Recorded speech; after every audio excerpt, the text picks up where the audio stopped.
on Highway 34, just west of the freeway, heading to Corvallis, and the public can expect to see some safety improvements.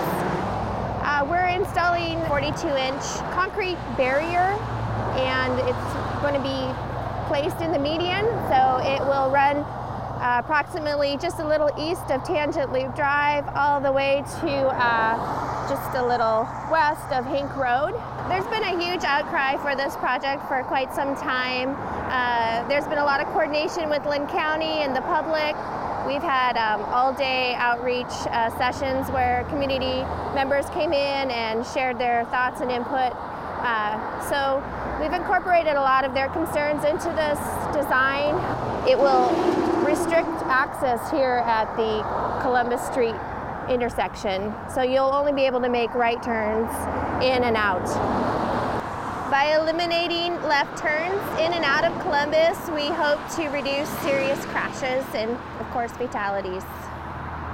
So there have been 39 crashes over the last 10 years just here at the Columbus Street intersection. This barrier will help reduce the intersection crashes as well as crossover crashes along Highway 34.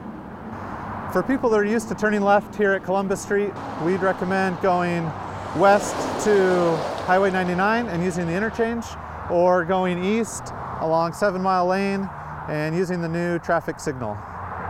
Both those options would give you a safer left turn onto Highway 34. So as you can probably see, there's a lot of traffic on this highway. It's posted at 50, but most people go a lot faster than that. So at those types of speeds, when you have a head-on collision from a crossover, it usually results in a serious injury or a fatal crash. During our public outreach, a common question that a lot of people asked was, why don't we just install a signal here at Columbus Street? And the answer to that is, in a rural area where traffic is traveling at such a high speed, people aren't expecting to slow down. So you actually can cause more crashes by installing a signal at this kind of location. Concrete barrier was selected because it's quick and easy to install, it's effective at reducing crashes, and it's easy to maintain throughout the life cycle of the barrier.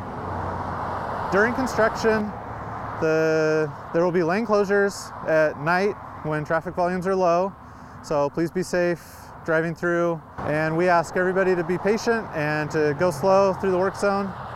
Keep an eye out for workers so everybody can go home at the end of the day.